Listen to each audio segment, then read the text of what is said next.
We're Mack and Tessa, travel creators that love to explore beyond the obvious and often spend way too much time building our travel itineraries.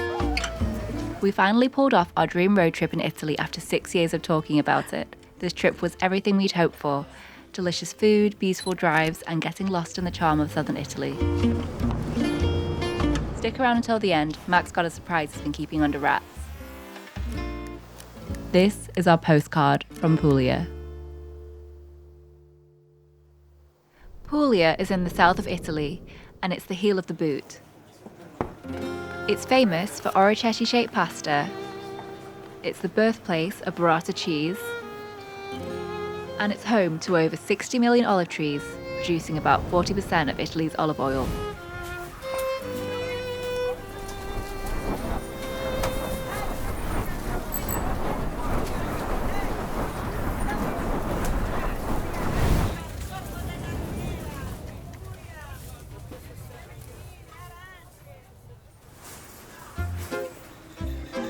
Our plan for Puglia was to get lost in the streets. If you fly into Bari, would recommend booking a night stay. We found a really nice seafood restaurant and ate the creamiest, tastiest gelato we've ever experienced.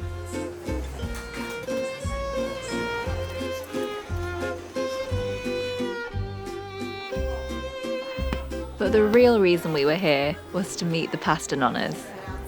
If you've done any research online, you'll see the nonnas lining the streets of the old town making their famous orecchiette in all different colours and flavours.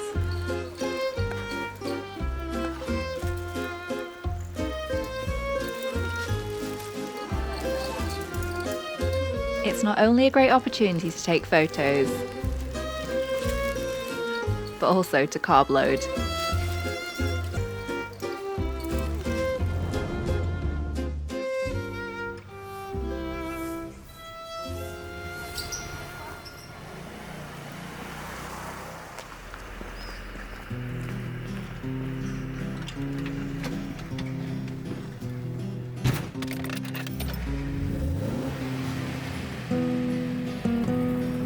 Matera was made famous in the James Bond film No Time to Die, but believe it or not, it was once dubbed the shame of Italy for its caves that house the city's poor, and by the 70s, it was uninhabited.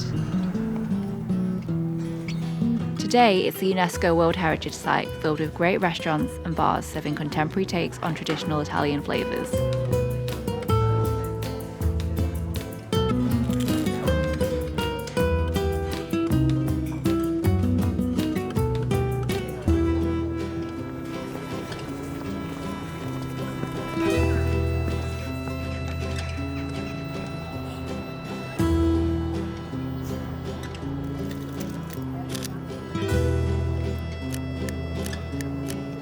We ended our day shooting in Matera with a new favourite, the limoncello spritz.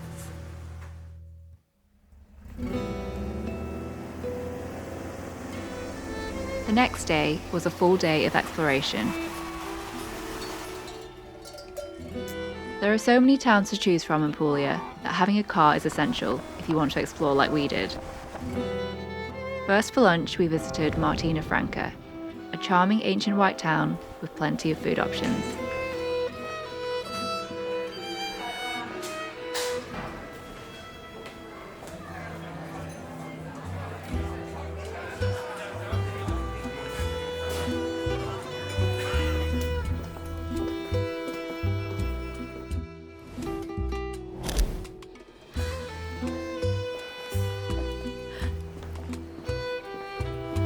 In the evening, we headed to Cisternino for dinner, and the beauty of this town caught us by surprise.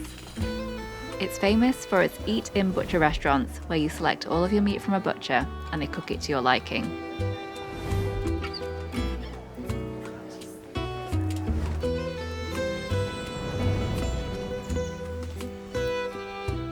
When piecing together our travel itineraries, we're not only looking for interesting ways to travel, we're also looking for interesting places to stay. If you're heading to Puglia, you must try and stay in a trullo. We found this quaint trullo in the countryside just outside Locorotondo on booking.com for around €100 a night.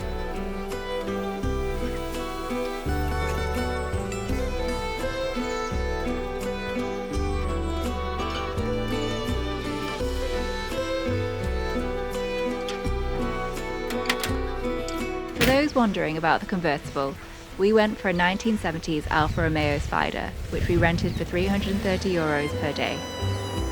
While it's a bit extravagant, it was a long-awaited item on our bucket list, making it worth the expense. Car rentals in Puglia are budget-friendly, so if you prioritise comforts like power steering and air conditioning over style, you might consider renting a different car.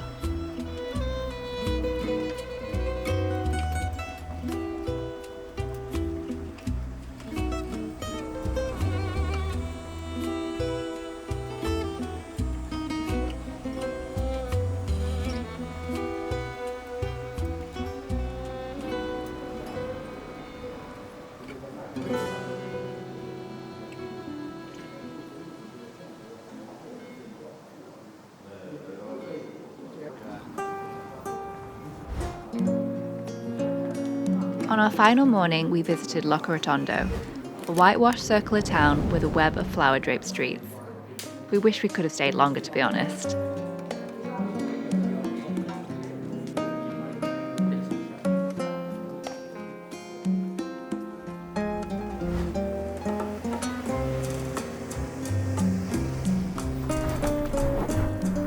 That evening, we headed to a masseria for our last night's stay. This particular masseria is an organic farm with experiences all centered around a farm-to-table concept.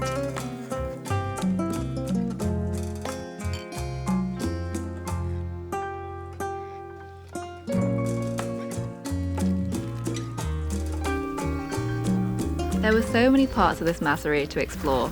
It really is something out of a lifestyle magazine, and the food and service was as good as it gets.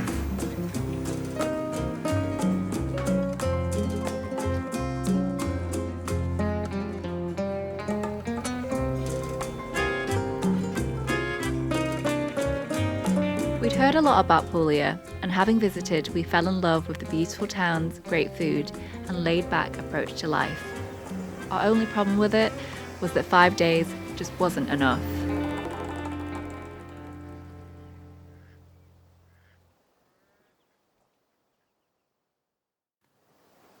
Now, let me share the surprise with you. When we initially planned this trip, Max said, let's head to Puglia for 3 or 4 days and create a travel video. Little did I realise the entire trip was a clever diversion, and Mac used it as an opportunity to arrange a special experience and fully set up cameras without it seeming obvious. He then, of course, got down on one knee and asked a very important question.